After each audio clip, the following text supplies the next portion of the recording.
신부님 이게 와인 좀 푹 찍어주세요 이런 건 안 돼요? 아니 이렇게 그 양념 영상체 할 때 이렇게 혹시 그 와인을 먼저 막 이렇게 찡찡 듬뿍 여기서 항상 문제는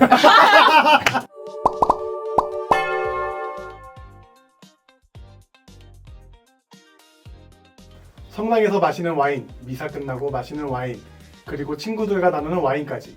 오늘은 천주교와 와인의 모든 것을 파헤쳐 볼 건데요. 자, 오늘 이야기하다 취해도 책임 못 집니다. 신앙과 와인의 이야기 함께 하시죠. 반갑습니다. 그래서 저희가 다시 돌아왔습니다. 네. 저희 소개 한 번씩 들어보면 좋을 것 맞아요. 같습니다. 네. 일단 주희 씨부터 혹시 한번 소개해 주시겠어요? 네, 저는 박주희 마리안나라고 합니다. 반갑습니다. 반갑습니다. 네, 오늘의 주인공. 저는 중앙도 성당 부주임 신부 배우소 리노라고 합니다. 와. 반갑습니다. 네, 다시 인사드립니다. 호스트 차선민 클레멘스입니다. 한가람 유스티나입니다. 네, 반갑습니다. 오늘은 좀 뭔가 평상시와 다르게 이제 책상 위에 뭔가를 좀 깔아놨는데 오늘의 주제가 또 와인이잖아요. 사실 제가 좀 배가 고파가지고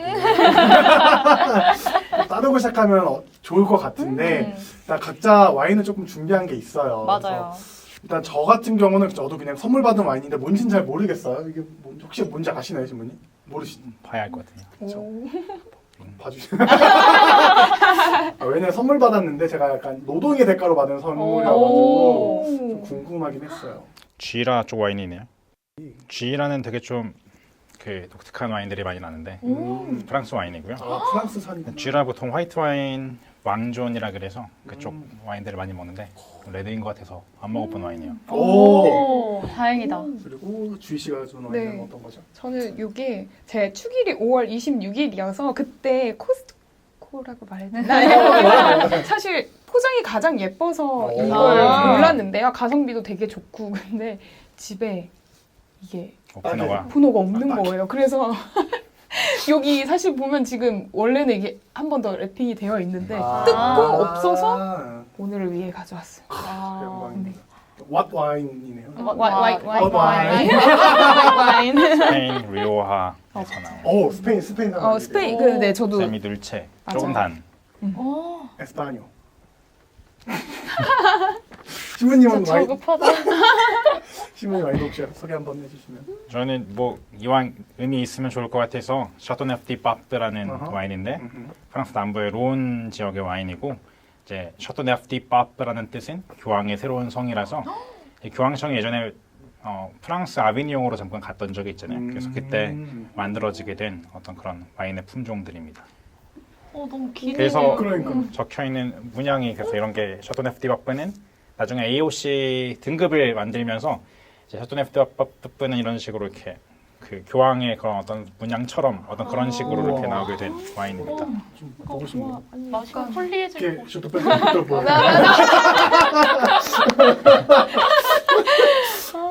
약간 열쇠 모양이 좀 보이는 것 같은데. 맞아. 멋있다. 그러면은 저 일단 따죠. 네네. 스페인, 프랑스 좀 거죠. 네. 네. 신부님 산. 신부님 산. 와, 난 저렇게 따는 것도 나는 한 번은 못 따요, 저거. 한 번에 따야 멋있나? 여자친구의 마음을 얻을 수 있는 거예요. 전환금 보이는. 오빠가 와인을 좀 좋아해. 좋은 업장 가면 되니까. 그쵸, 따주기도 하고 따라주기도 하고. 와, 잘 따신다. 우와.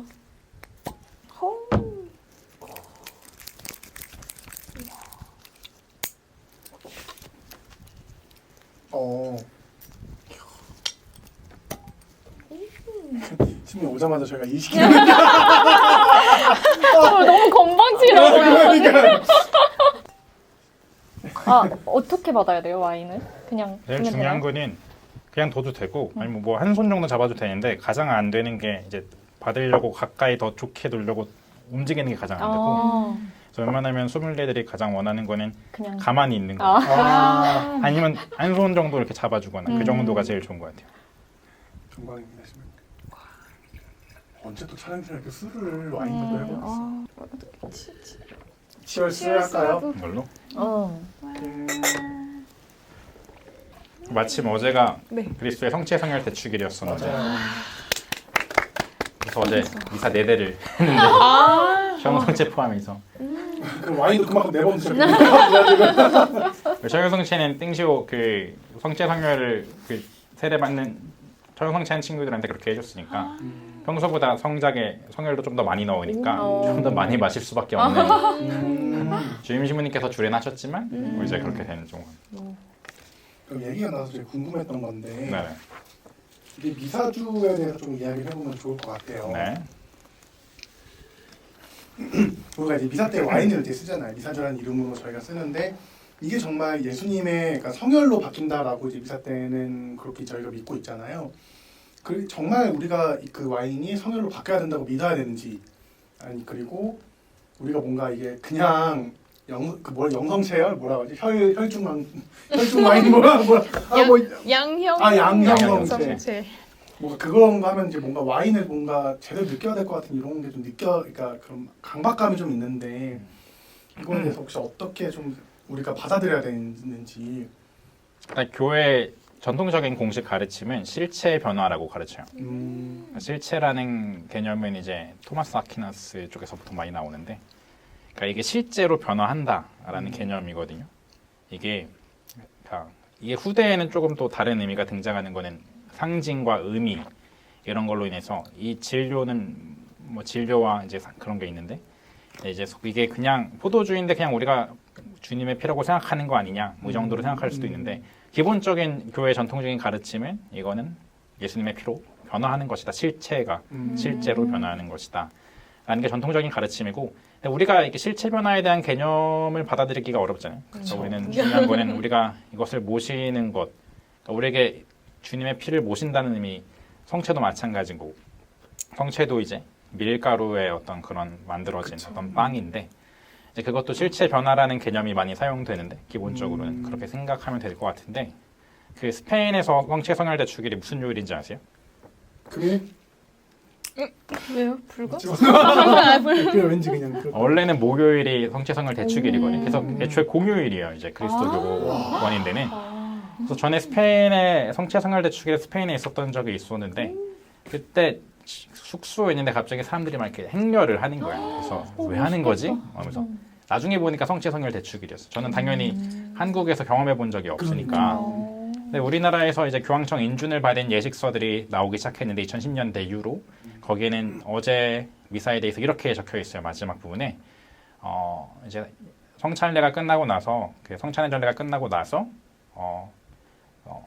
성체 거동 행렬을 하는 것이 바람직하다라고 되어 있어요. 그리고 어느 정도 묵상한 후에 출발하는 것도 좋고 끝나고 나서 제대에 성체를 현시해 놓는 것도 좋다. 그러니까 사실 그게 바람직하다라는 거잖아요. 저도 경험해보지 않았지만 그래서 어떻게 보면 우리가 그런 거동 행렬을 하지는 않지만 우리가 미사에서 성체를 모시고 가는 거는 우리가 또 하나의 어떤 그런 거동 행렬을 하는 것처럼 이 세상의 어떤 그런 세상에 예수님의 몸을 가지고 있는 어떤 그런 사람이 아닌가 또 그런 생각을 또 해보게 됐던 것 같아요.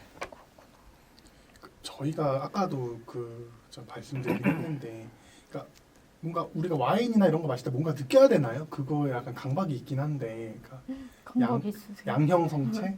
양형 영성체. 양형 영성체. 성체를 모실 때 느껴야 되냐 뭐 그런 거랑 비슷한 걸까요? 아 그런 것 같아요. 뭔가 그냥 성체는 그냥 늘 모시던 거니까 이제 모시는데 이제 가끔 양형 영성체 그걸 할 때는 조금 더 뭔가 느껴야 될 것 같은 그런 강박이 조금 있거든요. 근데 그냥 똑같이 영성체로 보면 되는 걸까요? 영성체 똑같은 건데 저는 그렇게 요즘에 그런 표현을 할 때가 있어요. 어떤 행복에 대한 감수성이라는 저는 표현을 요즘에 하거든요. 행복이라는 거를 느끼지 않아도 되잖아요. 그렇죠. 행복이라는 걸 내가 정말 행복할 때만 느껴도 되는 건데 근데 우리가 일상 안에서 행복이라는 것을 내가 잘 느끼면 느낄수록 어떻게 보면 우린 더 행복한 사람이 되는 것 같아요. 근데 그렇다면 예수님의 몸과 피를 모실 때도 내가 무언가 거기에 대한 감수성이 있다면 내가 좀 더 잘 기쁨 속에서 더 살아갈 수 있지 않을까? 좀 그런 생각을 좀 해보게 되는 것 같아요. 그냥 습관적으로 모시는 성체일 수도 있지만 내가 뭔가 감수성을 또 다시 한번 내가 지금 모시고 있다는 인식을 한다면 좀 그런 부분이 있지 않을까? 신부님께 와인 좀 푹 찍어주세요 이런 건 안 돼요? 아니 이렇게 그 양념 영성채 할 때 이렇게 혹시 그 와인을 완전 막 이렇게 찡찡 듬뿍. 여기서 항상 문제는 흘릴 수 있다는 게 항상 문제니까. 맞아요. 맞아. 성혈을 흘리는 거는 정말 동방정교의 전례 같은 경우는 그 포도주 그 성열에 성채를 아예 개워서 숟가락으로 줘요. 이렇게.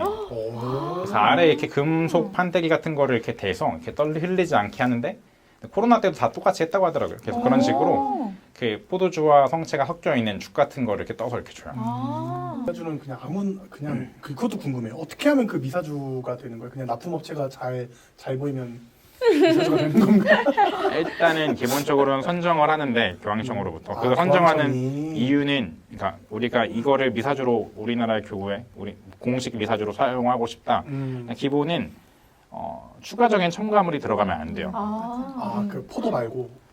포도와 뭐 이산화황 정도는 상관없는데 이제 뭐 예를 들면은 도수가 안 나올 경우에 설탕을 넣어서 도수를 올리는 경우들이 있거든요. 그런 거를 사용하면 안 되고 다른 것들을 사용하면 안 되는 거죠.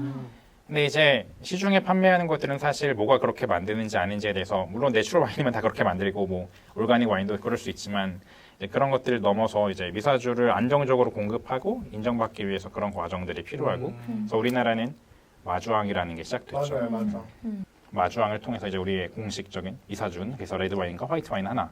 그래서 시중에 팔고 있는 마주왕은 우리나라에서 미사주로 사용하는 마주왕은 우리나라에서 나은 포도를 통해서 미사주를 만드는데 시중에 판매하고 있는 거는 다른 나라의 포도를 쓰기도 하고 그거는 그런 규정이 없으니까 뭐 그렇게도 만든다고 나와 있던 것 같아요. 그 꽤 들어가 있는 거는 교회법정 924조였나? 뭐 거기에 이렇게 뭐 첨가물이 없는 포도주여야 한다 뭐 이렇게 성채를 제병을 만들 때도 그래서 뭐 물과 밀가루와 뭐 그런 것들만 있어야 된다. 신기하다. 그러네. 제가 작년 성탄 때 처음으로 이제 마주왕을 한번 마셔볼 수 있게 됐거든요. 근데 이름이 너무 좀 뭔가 귀여운데 한국 맞아, 이름이어가지고 저는 뭔가 궁금하면 바로 막 위키나 이런 거 찾아보는데 이게 마주왕이 마주 앉아 즐긴다여서 마주 진짜요?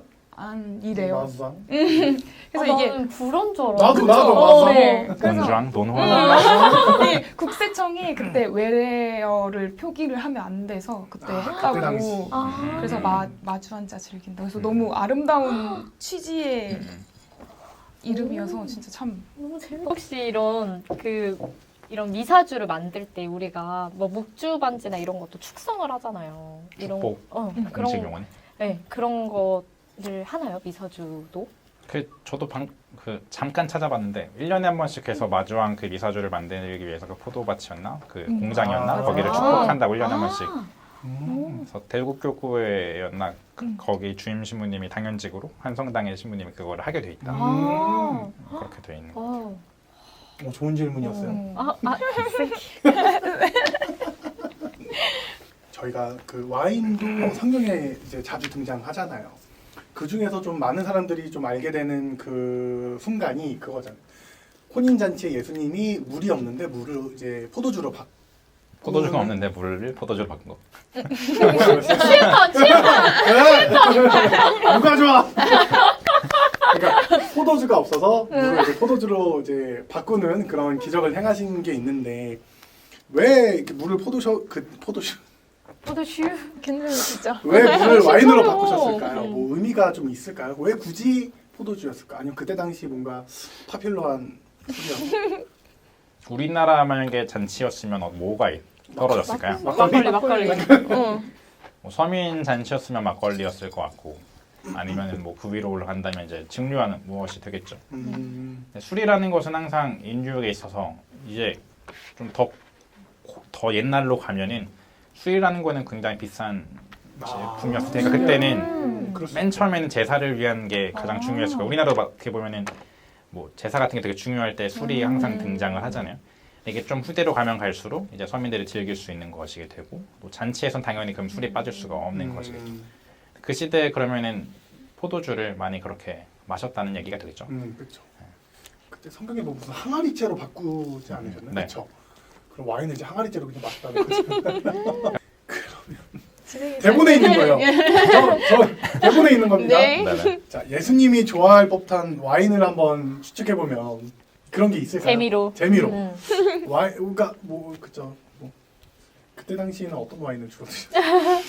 유통이 잘 안 됐으니까 뭐 금방 그 시기에는 유통이 조금씩 되긴 하는데 근데 예수님은 그렇게 부유한 동네가 아니었을 거라고 그쵸, 생각해요. 그쵸. 그래서 사실 그 당시에는 와인 퀄리티가 그렇게 좋지 않았거든요. 오. 아, 뭐 기본적으로 와인이 왜 와인을 만들어 먹었을까요? 포도를 다 못 먹어서 그러니까 숙성된 걸 우연히 모르겠어. 그럴 수도 있죠. 자연 발효가 됐을 수도 있는데 왜 그러니까. 그럼 자연 발효가 가능했을까? 날씨, 발효는 뭐에 의해서 돼요?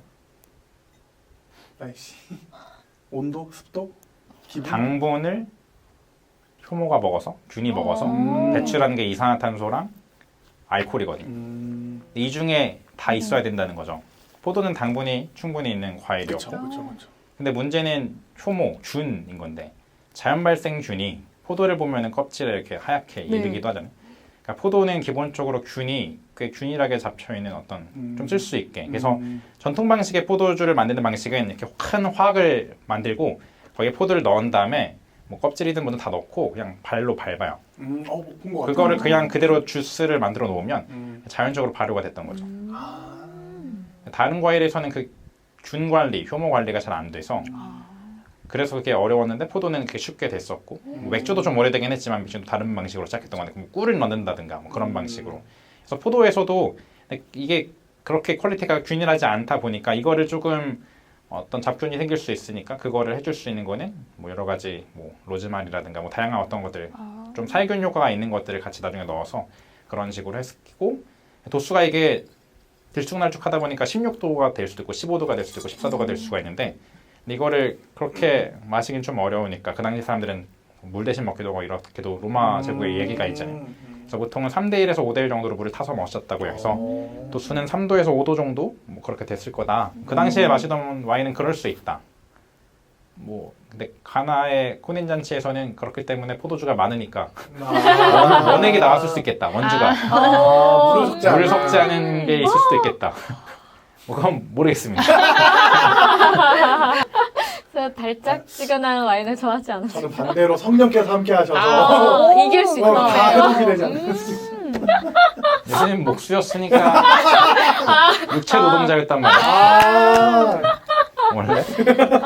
그때 육체적인 그 약간 개신교는 술을 못 먹게 하잖아요. 근데 이제 천주교 신자들은 신부님과 같이 술을 이렇게 함께 하는 경우가 있는데 천주교 신자들은 술을 마셔도 되는지.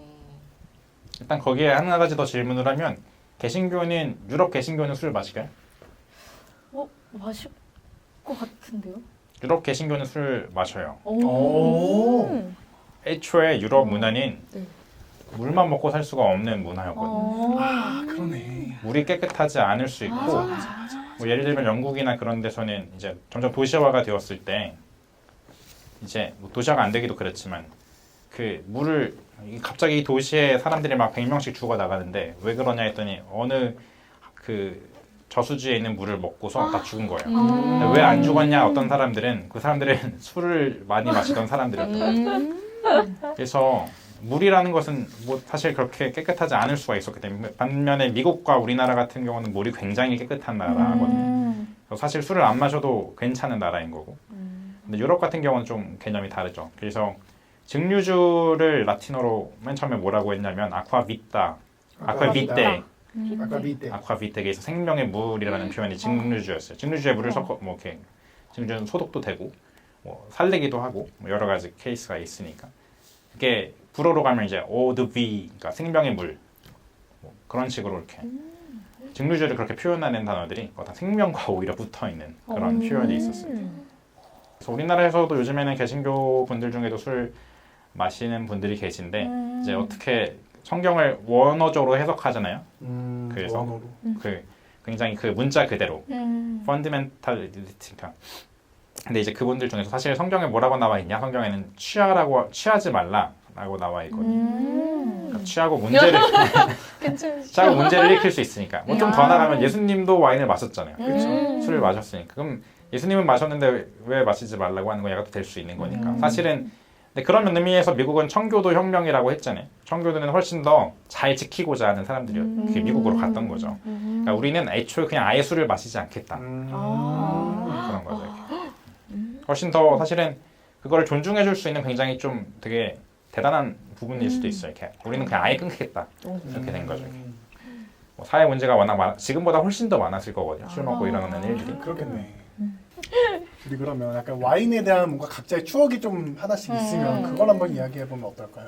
뭐 제일 기억에 남는 일화는 사실 그 휴학하고 여행 중에 그때 부에노스아이레스에서 브라질의 히오디자네이루를 가야 되는데 4,400km인가 뭐 이렇게 됐던 거예요. 버스로 한 40시간 정도 걸렸는데 네, 리우 카니발 기간이어서 비행기는 당연히 비싸서 못 타고 버스를 구하려고 하는데 직행 버스가 없어서 이렇게 파라과이 그 남쪽 지방을 들려서 거쳐가는 버스였는데 거기서 이제 근데 돈이 그렇게 많지가 않으니까 중간중간 휴게소에서 아르헨티나도 그렇고 브라질도 그렇고 휴게소에서 뭐 한 제대로 좀 먹으려면 10,000원 이상이 들었었거든요.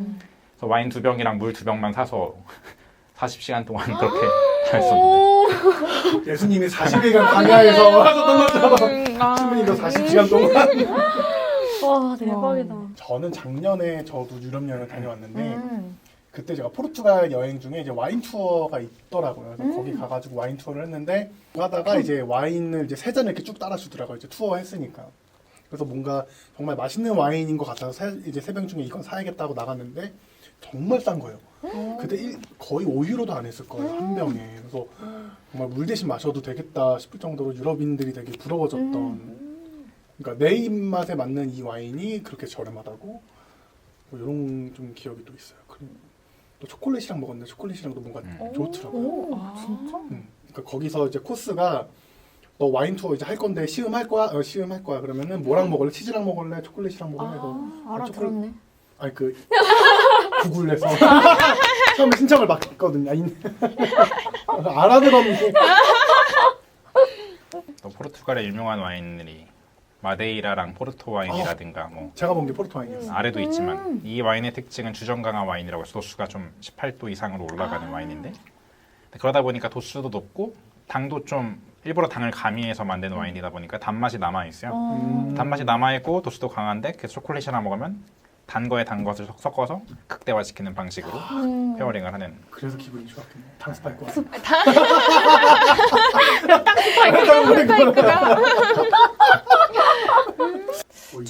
저는 사실 오늘 출연 제의를 받았을 때 사실 조금 걱정한 게 제가 지금은 한 번도 재채기를 안 했잖아요. 그렇죠. 근데 와인을 마시면 제가 재채기요? 재채기를 하더라고요. 그래서 저 스스로 내린 결론이 화이트는 조금 덜 하더라고요. 그리고 가끔 또 우연히 마시게 되면 레드도 괜찮은 게 있더라고요. 근데 아직 어떤 이 빅데이터를 바탕으로 결과를 내놓진 못했는데 그래서 지금도 약간 긴장하면서 어쩐지 되게 말이 적어졌어. 갑자기 원래 말이 많은데. 그래서 혼자 원산지 때문인가? 품종 때문인가? 뭔가 이런 생각하고 있어요. 알레르기? 검색을 한번 또 해봐야 될 것 같은데요. 비슷한 경험을 하는 사람들이 많이 있을 것 같아요. 그래서 혼자 막 와인 알레르기? 근데 맨날 하진 않거든요. 그래서 코로나 때 이게 너무 서로 이 재채기랑 이런 걸로 좀 너무 예민해져서 그때 이후로 조금 이제 와인은 안 하게 되더라고요. 네. 근데 와인의 어떤 도수, 그러니까 술의 도수와 술의 어떤 느낌에 따라서 얘기하는 내용이 좀 달라지기도 하는 것 같아요. 맞아요. 소주를 마실 때나 맥주를 마실 때나 맞아. 와인을 마실 때나 위스키를 마실 때나 어떤 대화의 중요한 스토리가 포인트가 달라지죠. 조금씩 달라지는 것 같아요. 맞아요. 얘가 정말 힘들고 막 시련을 했어. 그러면 또 소주. 소주가 또 이렇게 시련했는데 와인 마시고 있으면 이렇게 그렇죠. 대화하면서 와인 마셔 이렇게 막 이상하잖아요. 이렇게 내가 너무 힘든데 맞아요. 좀 그런 게 조금씩 다른 부분들이 있는 것 같아요. 맞아. 그 뭔가 이미지는 소주는 되게 빨리 마셔야 될 것 같고 와인은 되게 여유 같은 느낌이 있잖아. 이렇게 돌리잖아요, 그렇죠. 이렇게. 음식을 안 먹어도 사실 마실 수 있는 와인들이 많고 어. 간단한 뭐 맞아, 맞아, 맞아. 음. 그 유럽 가면 사실 뭐 와인 정말 많이 먹던데요. 뭐 음식 맞아. 드시는 거 막. 그냥 이렇게 글라스로만 마시기도 하고. 음. 그때 군악대 가기 전인데 아, 그때 이제 계속 연습실도 사용하지 않고 그때 집이 보광동이라고 지금 이태원 네. 근처에 있는 집이었는데 걸어서 한강까지가 금방이어서 그 다리 아래에서 이제 색소폰 연습을 했었어요. 낭만이야. 근데 연습할 데가 없어서 막 약간 우와. 춥기도 하고 저기도 막 그런데 그때 프랑스 사람이었나 외국 사람 둘이 런닝을 하고 있는데 아리랑 할 줄 아냐고. 그래서 아리랑 뭐 했는데 계속 끝나고서 이렇게 보온봉에서 이렇게 와인을 한 잔 따라주고 갔어요 그때 저한테. 그런 기억이 하나 있네. 우와, 낭만이다. 너무 멋있다. 우리도 언제 한번 그니까요. 아니 근데 그 와인을 들고 뛰신 거예요? 한 그분은? 1리터 되는 어떤 와인병 같은 그런 거, 그 보온병 같은. 물 대신 병? 드시는 그때 2008년 겨울이었던 것 같고 여름인가 겨울인가. 프랑스의 샤모니 몽블랑이라는 지역이 있어요. 샤모니 거기. 몽블랑이 보이는 뭐야? 지역인데 니스에 있다가 스페인으로 가는 중간에 거기를 들러서 가는 길이었는데 그때 너무 비싸더라고요. 뭐 기차는 제가 뭐 기차 타기엔 돈이 너무 많이 들고 버스도 너무 애매하고 그래서 블라블라카라고 이렇게 카쉐어링하는 어플을 사용해서 가는데 그래서 오랑주라는 지역까지 간 다음에 오랑주에서 그걸 타고 한 4시간 정도 가는 길이었어요. 근데 이제 숙소를 예약을 안 하고 밤 10시에 떨어지는 방식이었는데 이제 같이 타고 가면서 그 운전해주는 친구가 프랑스 친구였죠. 저는 한 20몇 유로만 내고 이렇게 이동할 수 있었던 거예요. 그렇게 가는 친구고 이렇게 막 계속 영어로 대화하다가 한 2시간쯤 돼서 막 지치긴 했는데 그래서 이제 그 친구가 그 시즌으로 일하는 친구여서 이제 거기에도 이제 거기서 이제 또 숙박업소에서 어딘가에서 일을 하러 가는 친구였는데 제가 숙박 예약한 데가 있냐? 없다. 그래서 내가 아는 데가 있는데 해줄까? 와. 여기는 돈도 좀 싸고 원래 알파인 스키나 네. 초등학교가 가는 그런 곳이었어요. 유스 호스텔 같은 곳인데 인터넷에 예약은 안 되고 그래서 되게 저렴하게 그 케이블카랑 기차로 또 이쪽 가는 게 있는데 그거 다 포함되어 있고 식사까지 포함되어 있는 곳이었거든요. 숙박비. 근데 그 케이블카가 35유로인데 이 숙박비가 35유로였어요. 와. 거길 갔는데 다음날 아침인가 낮이었나 이렇게 음식을 먹는데 원래 와인이 항상 있는데 그때 초등학교 학생들이 되게 많이 있어서 그걸 치워놨었어요. 근데 이제 혹시 그래서 그 직원한테 혹시 와인이 있냐고 물어봤는데 이렇게 지금 애들이 많으니까 자리를 저기 안 보이는 데로 옮겨주면 우리들이 먹는 와인을 주겠다. 낭만. 그래서 그 분들이 마시던 와인 이렇게 한 잔 따라줘서 이렇게 뭐 그때는 거의 이 하루에 한 끼에서 2끼 먹고 돌아다닐 때여서 뷔페도 되게 저한테 되게 너무나 소중했고 그 와인도 그렇게 저한테 제안해서 준 것도 너무 고마웠던 그런 기억이 있었던 것 같아요. 와. 이게 기억에 너무 남아. 많지. 저는 방금 이 얘기 들었을 때 그 직원분이 너 청소년처럼 보이는데 몇 살이야라고 물어봤다는 얘기 하실 줄 알았어요. 정말 그렇지 않아요. 왜 되게 동양 사람들이 외국인인데 맞아, 맞아. 되게 어리게 맞아.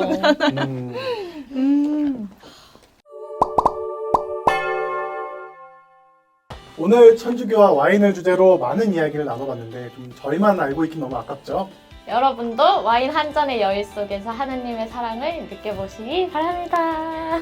진짜 너무 취했는데 오늘 아름다운 밤이네요. 아, 네, 그렇습니다. 코로나 이후로 굉장히 혼자 있는 시간도 많아지고 혼자 있는 것의 기쁨도 많아졌지만 또 함께 나눌 때 함께 대화를 하고 함께 또 서로의 마음을 받을 때 우리는 신앙 안에서 또 예수님을 또 만나게 되는 것 같습니다.